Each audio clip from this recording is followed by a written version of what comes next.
Olá, vamos continuar no tema da construção histórica da cidadania política.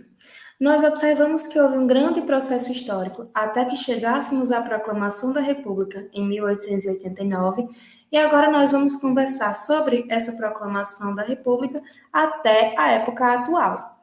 Então, quando a República foi instaurada no Brasil, ela veio junto com muitos retrocessos, como o aumento do limite de renda para que uma pessoa pudesse ser eleitora, o coronelismo, que são aquelas velhas práticas de compra de voto e de adulteração de cédulas, e a proibição do voto do analfabeto, que vai perdurar por muitos anos. E é importante a gente observar que essa proibição do voto do analfabeto naquele tempo causou um impacto muito maior do que causaria hoje, porque o número de analfabetos naquela época era extremamente superior ao número que nós temos hoje. E 2 anos após a proclamação da República, a gente tem a Constituição Republicana, em 1891, que ainda traz mais um retrocesso. Ela traz a exclusão da obrigação do Estado de promover a educação primária. A gente vai ver mais adiante no seminário o papel que a educação exerce na cidadania política. Então, diante desse contexto, é correto a gente pensar que não tínhamos um exercício organizado da cidadania política capaz de impactar, de transformar os rumos da política brasileira.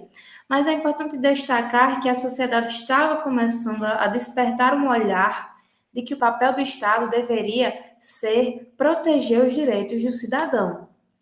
E assim se segue até 1930, quando transformações sociais começam efetivamente a ocorrer, quando Getúlio Vargas chega ao poder. Vai se dar início a uma forte mobilização popular que nós não víamos anteriormente, porque não havia uma noção fixa do que seria cidadania política. Então, como nós, como cidadãos, vamos reivindicar direitos políticos se nós não sabemos reconhecê-los? Como nós vamos lutar contra um governo ditatorial se nós não conseguimos reconhecer um governo ditatorial? Então, aqui a gente já começa a ter mobilização popular. E um grande desenvolvimento dos direitos sociais, principalmente os direitos trabalhistas. Vai ser nessa época onde vai ser criada a consolidação das leis de trabalho, o Ministério do Trabalho e a Justiça do Trabalho. Também vamos ter a edição do Código Eleitoral, trazendo mecanismos de combate às fraudes eleitorais, trazendo o voto secreto e o voto feminino. E é importante observar que, embora tenha trazido pela primeira vez o voto feminino, o voto da mulher só vai se equiparar totalmente ao do homem em 1965. Então, houve um avanço nesse quesito, só que esse voto feminino era extremamente limitado.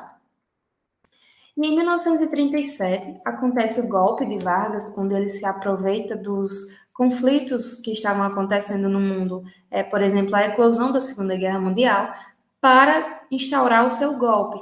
Ele vai fechar o Congresso, vai aplicar um forte controle da imprensa, censura, repreensão dos inimigos do regime.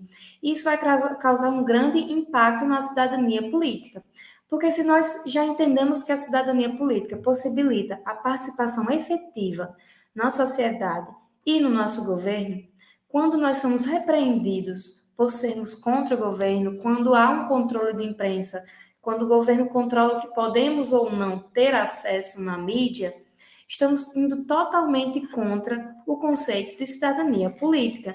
E é por isso que a gente precisa ter em mente os impactos que um golpe, que um governo ditatorial causa nos nossos direitos. E assim segue até 1945, quando ocorre a queda do governo de Vargas, e em 1946 nós temos a primeira experiência democrática do país com a eleição de Eurico Gaspar Dutra. Ele vai trazer de volta a liberdade de imprensa, o pluripartidarismo, que é a opção de vários partidos nos representando, a participação ativa de movimentos no cenário político e vai por fim às ameaças e perseguições. Também nós vamos observar um aumento considerável de eleitores durante essa época. Porém, vai permanecer a proibição do voto do analfabeto e também a proibição do direito de greve. E após Eurico Gaspar Dutra, nós vamos ter vários presidentes, Getúlio Vargas vai retornar, Juscelino Kubitschek, Jânio Quadros e João Goulart. E é em João Goulart que nós vamos ver novamente um grande impacto na cidadania política, na história política do país.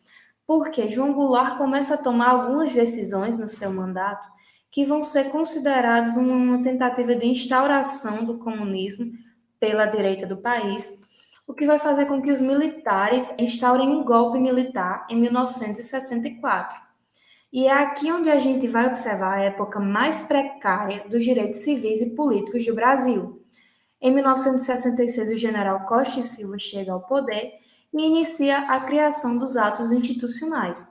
Os atos institucionais foram normas do poder executivo que foram sancionadas durante a ditadura militar. E o ato número 1, ele vai instaurar a cassação dos direitos políticos. O ato número 2, o fim da eleição direta e do pluripartidarismo, dissolvendo os partidos em Arena e MDB. O ato institucional número 3 vai trazer as eleições indiretas. O ato número 4 vai criar uma nova Constituição condizente com o governo militar. E o ato número 5, que vai ser o mais repressivo, vai suspender o habeas corpus e vai fechar o Congresso Nacional. Aqui nós temos dois destaques. Primeiro, suspensão do habeas corpus.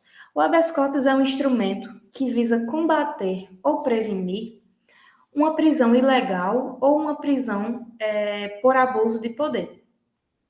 E o fechamento do Congresso. A gente consegue ver um padrão entre os dois golpes, que é fechar o Congresso. O Congresso é um órgão essencial, então nós podemos idealizar o impacto que fechar o Congresso tem na estrutura do país. Então, por isso, ele é considerado o ato institucional mais repressivo. E vem a época mais complicada da ditadura, quando Médici chega ao poder em 1969, porque ele vai aprimorar a censura prévia dos meios de comunicação. Ele vai trazer uma lei de segurança nacional mais rígida e vai trazer a pena de morte por fuzilamento. Então, diante desse quadro, apesar de existir o direito ao voto, continuou o direito ao voto, ele não representava os direitos políticos, ele não representava a cidadania política. Então, se de um lado nós tínhamos uma expansão dos direitos sociais que vinha desde a época de Vargas, nós tínhamos um extremo cerceamento dos direitos civis e políticos. E até 1974 isso se seguiu, até quando Geisel chega ao poder, que vai surgir uma nova esperança para o povo brasileiro, quando ele faz retornar o habeas corpus para crimes políticos, ele vai finalizar a censura da comunicação, ele vai finalizar o ato institucional número 5 e vai abolir o bipartidarismo, restaurando o pluripartidarismo.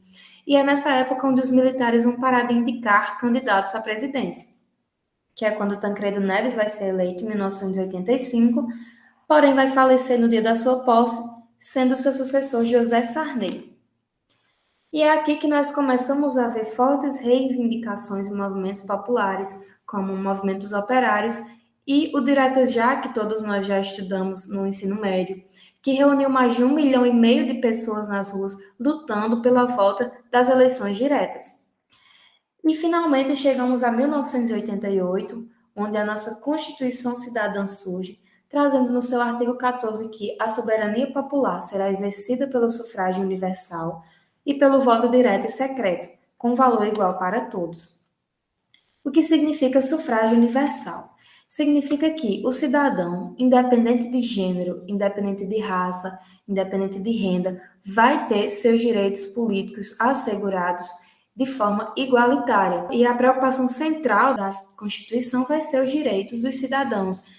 Vai trazer a universalidade do voto, a criação do SUS, nosso Sistema Único de Saúde, a plena liberdade no exercício de direitos políticos, vai trazer as eleições diretas, liberdade de organização partidária, vai abaixar a idade mínima de voto para 16 anos de forma facultativa e de forma obrigatória a partir dos 18, e vai trazer mecanismos de participação popular, que é um tema do nosso seminário mais adiante.